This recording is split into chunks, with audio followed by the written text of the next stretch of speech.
Semangat pagi teman-teman semuanya. Baik lagi dengan kami Coach Shop. We Got You Bro.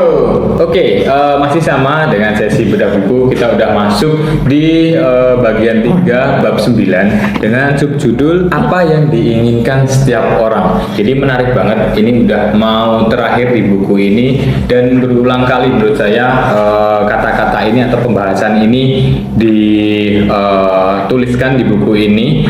Mungkin yang sedikit berbeda adalah bagaimana cerita dari masing-masing babnya. Dan kalau kita melihat bahwa apa yang diinginkan setiap orang pasti kita semuanya tahu. Oh ya, sebelum kita mulai, saya mau perkenalkan dulu. Di samping kanan kiri saya ada dua rekan saya. Boleh kenalan siapa? Saya Via. Saya Ali. Oke, Kak Via dan Kak Ali, kali ini kita mau bahas di bab 9. Jadi apa yang diinginkan setiap orang? Menurut Kak Ali sama Kak Via apa nih? Kalau dari Via ya, yang diinginkan setiap orang tuh menurut Via adalah dari orang itu, dari lawan bicara kita tuh mengerti apa yang kita inginkan. Jadi mereka melihatnya tidak hanya dari sisi mereka, tapi dari sisi kita juga begitu. Oke, Hampir sama sih sama Kak Lutfi kalau saya. Jadi orang itu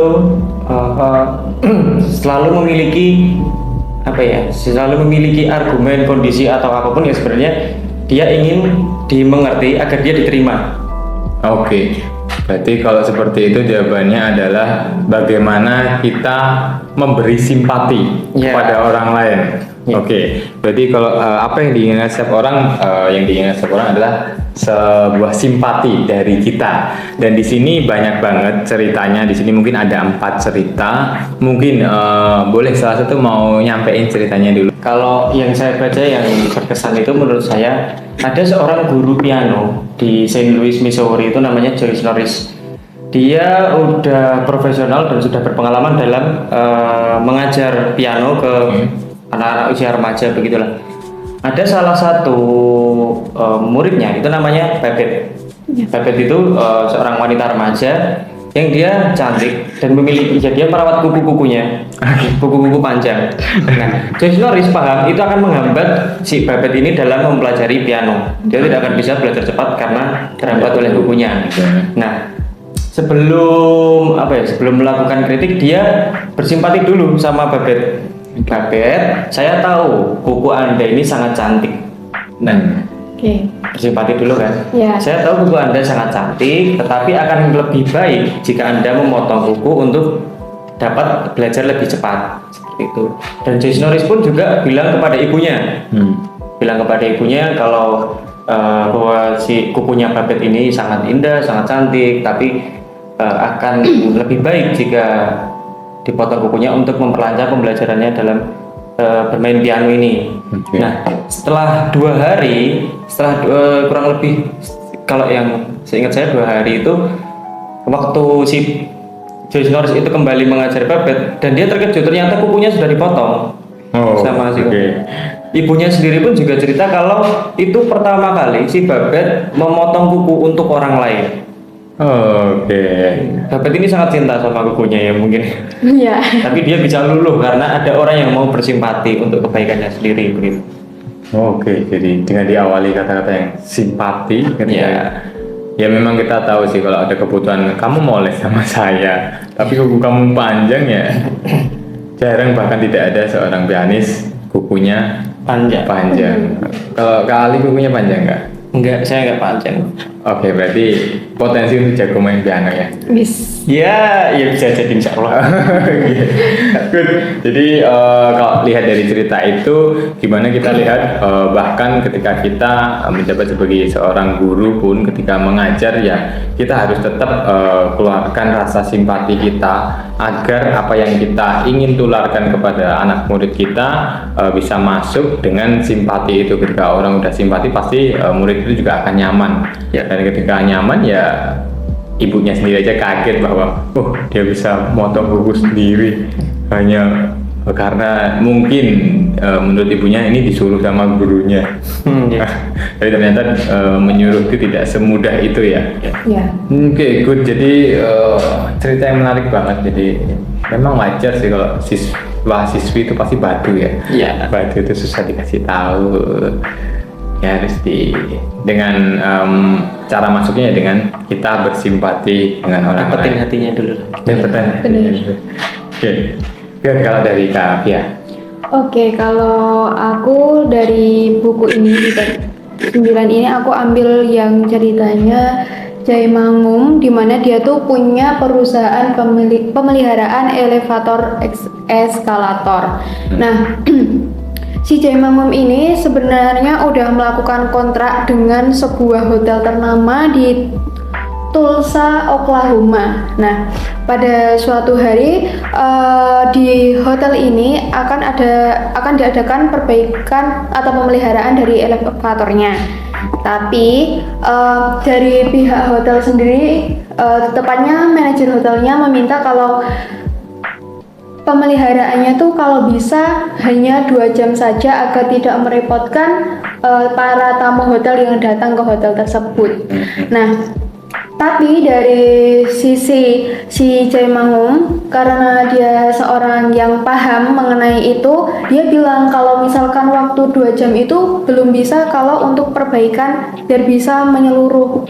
Nah, setelah itu, setelah dijadwalkan, teknisinya datang ke tempatnya si hotel ini, si Jai Mangum tuh telepon sama pihak hotelnya. Rick, saya tahu hotel Anda itu sibuk dan Anda ingin waktu penghentian eskalator itu tidak lama. Tapi jika seperti itu, maka untuk kerusakannya juga akan lebih banyak kalau misalkan hanya perbaikannya tidak secara menyeluruh sekalian gitu.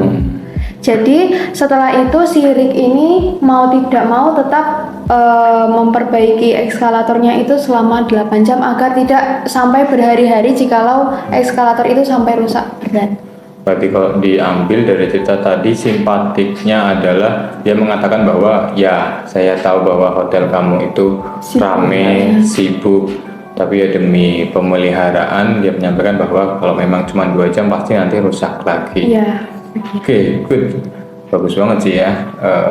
Jadi semua lini ya, nggak Iya, cuma semuanya. guru Dan les, sebenarnya kontak. yang menarik itu ada kata kunci seperti saya tahu, saya pahami, saya mengerti. Itu dulu sebelum melakukan kritik, ataupun sebelum melakukan Menyampaikan. evaluasi. Oke, iya, good. Jadi kalau contoh dari cerita yang saya ambil itu terkait semua presiden di Gedung Putih itu pasti mengalami hal ini. Jadi kalau diceritakan seorang presiden itu sering mendapatkan lobby, lobby dari mungkin menteri-menterinya yang mana dia sudah bekerja keras di situ, merombak undang-undang, meyakinkan negara bahwa strategi ini baik dan memberikan performa terbaiknya. Nah, balada atau dilema yang ditemui oleh seorang presiden biasanya kayak gitu. Saya minta tolong dong anak saya untuk bisa masuk di Gedung Putih, mungkin sebagai kabinet apa.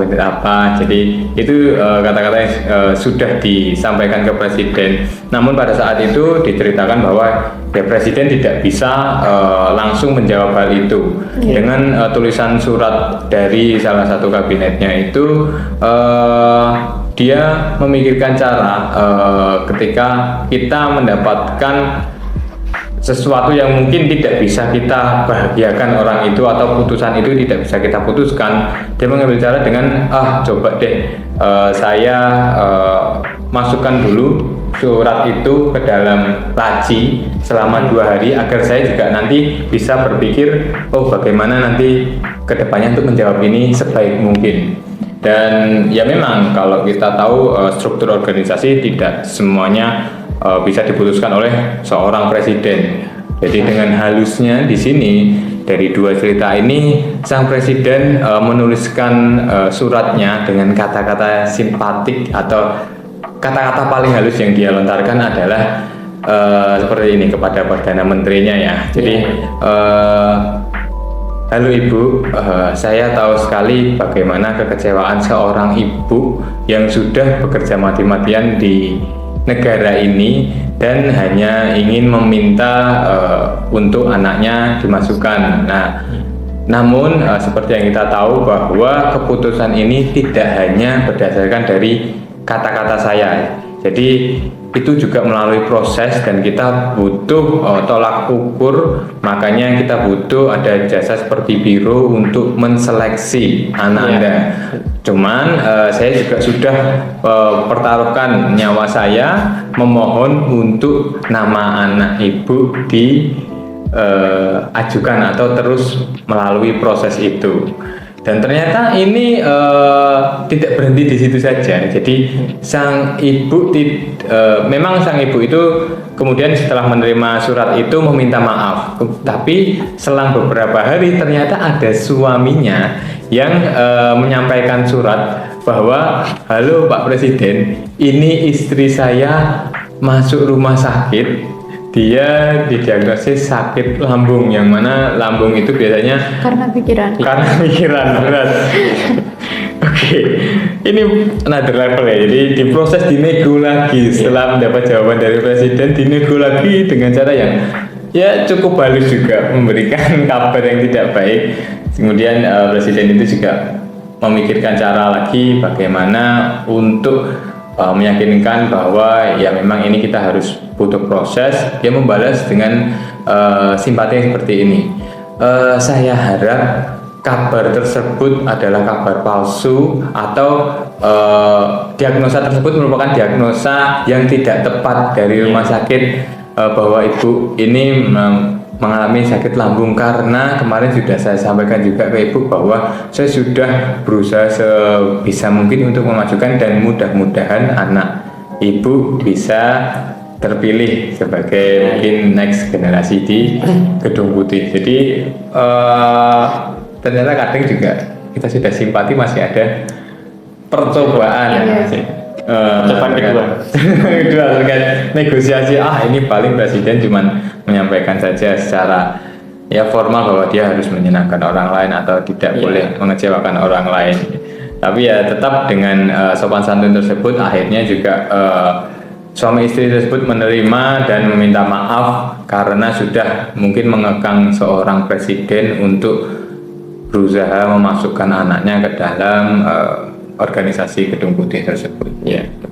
Jadi menarik banget di bab 9 ini. Kita mungkin di bab sebelumnya juga udah membaca banyak sekali cerita-cerita yang mana kita harus simpati. Oke, sebelum kita closing dari bab 9 ini, mungkin dari Kak Ali atau Kak Via, ada pernah nggak ngalamin atau mencoba untuk simpati, tapi ada juga hasil yang kayak tadi seorang presiden ternyata ada usaha kedua? Kalau dari aku sih karena sebagai CS ya basicnya tentu menemui hal-hal seperti ini. Apalagi kan kalau dari CS sendiri emang langsung berinteraksi dengan customer. Jadi kalau customer itu kan kadang ada maunya tersendiri, misalkan udah percaya atau udah pernah berbelanja di kita. Nah, biasanya sih case-case yang sering Via temuin itu ketika customer sudah melakukan order nih, terus ada beberapa customer yang minta, Kak ini tolong ya minta kirimnya cepat, terus jangan sampai salah kirim. Nah itu kan kalau saya Via memposisikan diri saya sebagai customer dan udah percaya sama tokonya ini, otomatis saya nggak mau ngecewakan customernya ini. Tentu dari kita juga memberikan yang terbaik ke customer kita. Oke.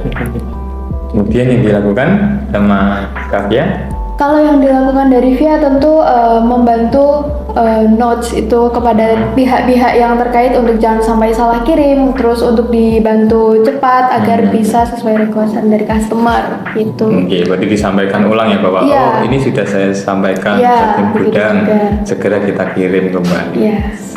Oke, good. Kalau Kak Ali ada nggak? Kalau dari saya yang tidak menghadapi orang-orang secara langsung, saya mau cerita tentang pengalaman saya di pekerjaan tim. Oke.